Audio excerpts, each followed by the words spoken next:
पुनः आपका स्वागत करते हैं अपने इस मंच पर। आज हम बात करेंगे कि ईवीएम जो है उसको हैक करना पॉसिबल है, यानी कि उसके अंदर पॉसिबल है हैक करना या फिर उसके अंदर जो है कुछ छेड़छाड़ करना पॉसिबल है। उसके साथ साथ जो है मतलब क्या ईवीएम के जो है त्रुटि है और उसमें क्या सुधार होने चाहिए इसमें, और क्या इसके सॉल्यूशंस हैं उसमें जो है हमें बात करने की आवश्यकता है। तो सबसे पहले अगर हम बात करें कि ईवीएम जो है वो 3 ग्रुप में बटा हुआ है, जैसे कि पहला है बैलेट यूनिट, दूसरा है वीवीपैट और तीसरा है कंट्रोल यूनिट। तो कोई भी जो है मतलब अगर वोटिंग जो करता है तो वो जो है वोटिंग जो है बैलेट यूनिट में जा करके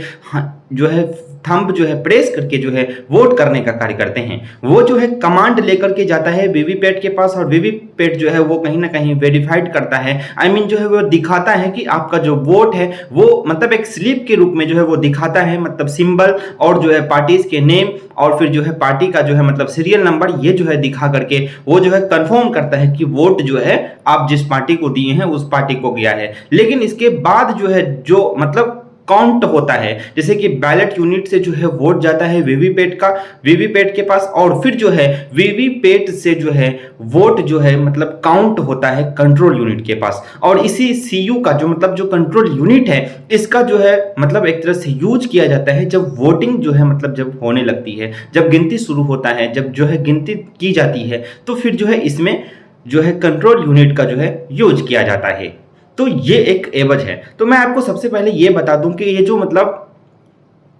ईवीएम है इसका जो यूज है भारत के अंदर तो वो कब हुआ। तो पहली बार जो है इसका जो है बाय इलेक्शंस 1982 में जो है केरला के अंदर जो है पाडावूर के अंदर हुआ, और दूसरी बार जो है मतलब 1994 ईस्वी में जो है असेंबली इलेक्शंस हुआ था गोवा के अंदर जिसमें ईवीएम का यूज हुआ। और फिर जो है 2014 में जो जनरल जो असेंबलीज के जो इलेक्शंस हैं वो कहीं ना कहीं लोकसभा और राज्य विधानसभा के जो चुनाव है उसमें 2014 से जो है मतलब इस्तेमाल होना शुरू हुआ। तो ये इसकी व्यवस्था है, एक हिस्ट्री है। लेकिन हमें जो बात करने की आवश्यकता है कि क्या ईवीएम को हैक करना पॉसिबल है, तो फिर ये बात आप जान लीजिए कि ईवीएम को जो है हैक करना पॉसिबल नहीं है। ऐसा इसलिए क्योंकि भारत का जो ईवीएम सिस्टम्स है वो जो है न तो ब्लूटूथ से, न ही वाईफाई से, न ही इंटरनेट से कनेक्ट है, इसलिए जो है उसे हैक करना जो है कहीं से भी पॉसिबल नहीं बनता, क्योंकि इसका जो मतलब एक जो आईपी एड्रेस होता है इसके बारे में किसी को कोई खबर ही नहीं है,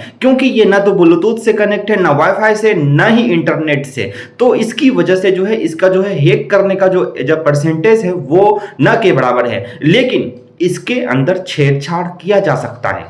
छेड़छाड़ करने की जो बात है तो वो छेड़छाड़ कहां, तो छेड़छाड़ जो है वो आपको जो है जैसे कि आप जो वोट करते हैं बैलेट यूनिट में तो वो वोट जो है आपको सीधा कंट्रोल यूनिट में जाना चाहिए, लेकिन वोट जो है वो वीवीपैट के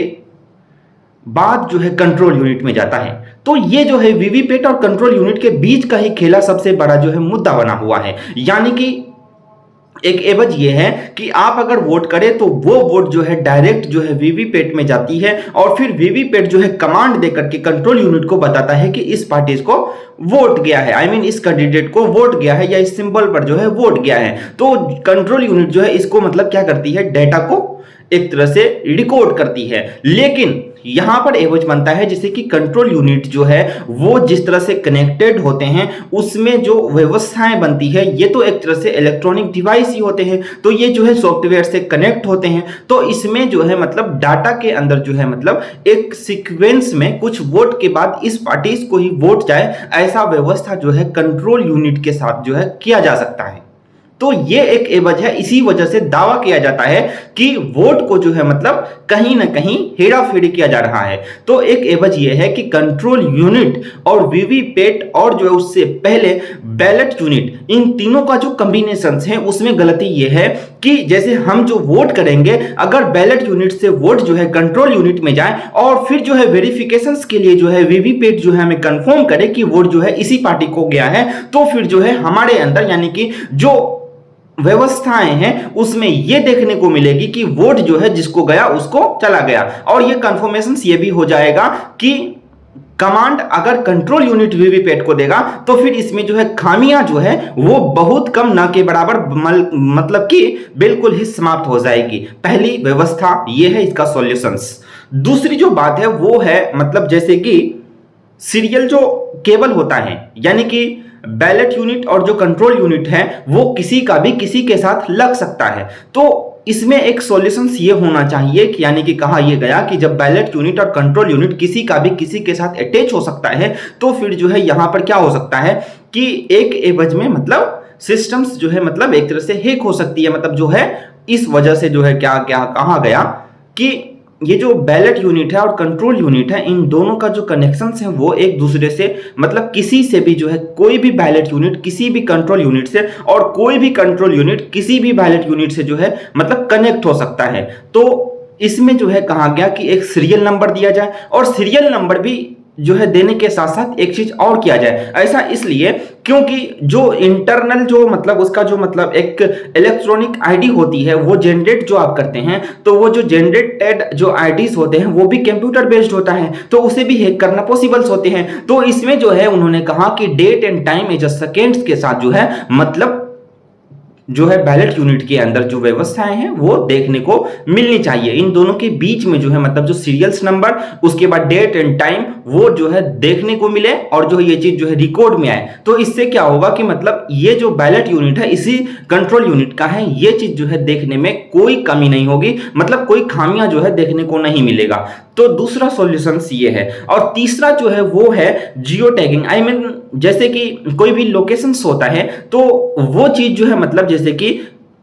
कंट्रोल यूनिट है और बैलेट यूनिट है तो ये जो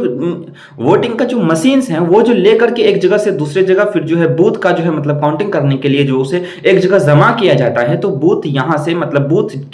के पास से जो वो कंट्रोल यूनिट उठ करके जो जाती है तो इसके बीच में अगर छेड़छाड़ व्यवस्थाएं अगर कुछ होंगी तो ये हमें जो है अगर लोकेशंस जो है एक तरह से जीपीएस के थ्रू, यानी कि जीपीएस जो है उसमें यह कहा गया कि जीपीएस आप उसके अंदर डिवाइस के अंदर मत लगाइए, जीपीएस उसके ऊपर में लगाइए, यानी कि हमें केवल ये मालूम चले कि ये जो डिवाइस है इस रास्ते में है, इस तरह से है, यहाँ पे कहीं रुका नहीं है, कहाँ कहीं भी कोई व्यवस्थाएं नहीं बनी है। तो इसके लिए जो है जीपीएस के लिए जियो टैगिंग जो है सिस्टम्स लाने की बात कर रहे हैं। ये 3 व्यवस्था है और ऐसा अगर होती है तो फिर जो है रिफॉर्म्स के साथ जो है मतलब ईवीएम को जो है मतलब पूर्ण रूप से जो है क्या करा जा सकता है, सेव करा जा सकता है। चैलेंजिंग क्या है तो ईवीएम जो है वो कहीं ना कहीं 1977 का ही टेक्नोलॉजी है, वही ईवीएम आज भी हम यूज कर रहे हैं। तो 1977 के समय काल में जिस तरह से टेक्नोलॉजी जो है ज्यादा डेवलप्ड नहीं थी, न ही कंप्यूटर डेवलप था, न ही उस तरह से जो है मतलब कंप्यूटर्स के जो स्किल्स होते हैं वो अधिक डेवलप थे। तो इसके वजह से जो 1977 में टेक्नोलॉजी बनाए गए थे तो वो उस समय काल में बहुत अधिक जो है मतलब हैक के जो रास्ते हैं उससे बहुत दूर रहा होगा। लेकिन अभी जो व्यवस्था है, अभी जो टेक्नोलॉजी है उसके हिसाब से इसमें रिफॉर्म्स होने की जो है क्या है आवश्यकता है और रिफॉर्म्स अगर होती है तो फिर जो है बातें बनेंगी और ये जो है सुधार होगा। दूसरी बात है टोटलाइजर मशीन, यानी कि अगर बैलेट यूनिट बैलेट 1 और बैलेट 2 बैलेट 3 बैलेट 4 इस तरह से जो है मतलब जब बूथ नंबर 1 2 3 4 5 में जो है मतलब किस बूथ में कितने वोट हैं इस एवज का जो है पता लग जाता है। यानी कि एक बूथ के अंदर जो है 2000 वोट मतलब जो मशीन्स होते हैं वो 2000 वोट जो है एक तरह से क्या करते हैं कैप्चर करते हैं। तो इससे जो है मतलब जो प्रत्याशी है जो कैंडिडेट है उसे ये मालूम चल जाता है कि हमें किस बूथ से मतलब कि किस क्षेत्र से कितना वोट मिला है। तो उस एवज में अगर कैंडिडेट को उस क्षेत्र से वोट नहीं मिलता तो वो करता ये है कि उस क्षेत्र के अंदर जिस क्षेत्र में कैंडिडेट को वोट नहीं मिला वो वहां विकास के कार्य करने छोड़ देते हैं, मतलब वहां से मतलब अपने नजरों को जो है हटा लेते हैं, कहते हैं कि यहाँ हमारे वोट नहीं है। तो इसीलिए टोटलाइजर जो है मशीन्स का जो है आवश्यकता पड़ा और ये टोटलाइजर जो मशीन्स हैं इसमें जो है 14 बूथ के जो मतलब मशीन्स हैं वो एक तरह से जो है जितने भी बूथ 1 बूथ 2 बूथ 3 करके जो है 14 बूथ को जो है एक साथ जो है मतलब टोटल करके जो है फिर बताया जाता है कि इतने वोट इस क्षेत्र के जो 14 है बूथ से वहां से पड़ा है। तो इसमें क्या हो जाता है कि एक तरह से ये जो व्यवस्थाएं हैं कि मतलब नजरअंदाज करने की वो पार्शियली जो है एक तरह से कम हो जाता है। यानी कि कैंडिडेट को ये मालूम नहीं चल पाता है कि किस क्षेत्र से हमें कितना वोट मिला, बल्कि उसे जो एक बड़ा सा मतलब मास एरियाज के बारे में मालूम चलता है कि यहां से मोटा मोटी इतना वोट मिला, तो वो जो है एक तरह से साइट नहीं कर सकते हैं किसी भी बूथ के जो एरियाज हैं उस क्षेत्र को। तो इसको मतलब एक तरह से सुधार करने की जो व्यवस्थाएं हैं वो टोटलाइजर जो है मशीन्स की आवश्यकता है। तीसरी जो बात है वो है रिमोट ईवीएम। वो अभी का समय काल का जो है क्या है, एक नया टेक्नोलॉजीज है, मतलब जो है इलेक्शन कमीशन है उसकी जो है मतलब डिमांड पर जो है उसकी सिफारिश पर ये लाई गई है। इसमें यह है कि जो 2019 में लोकसभा का जो चुनाव हुआ था उसमें जो वोट टर्नओवर जो हुए थे, टर्नआउट जो किए गए थे वो 67.4% थे, यानी कि 67% से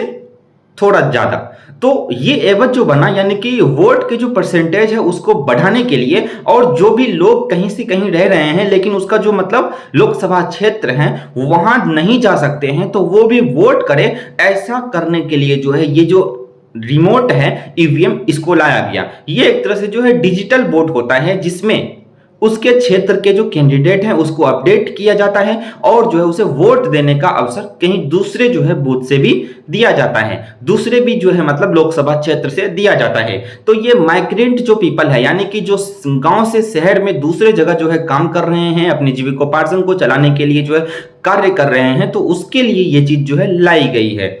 ये जो व्यवस्था है इसको जो सुझाव जो दिया गया है रिमोट ईवीएम का, इसको जो है मतलब एक तरह से दो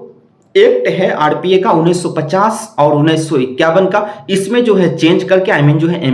है अमेंडमेंट करके जो है ये व्यवस्था जो रिमोट ईवीएम है ये लाया जा सकता है। तो ये है पूरी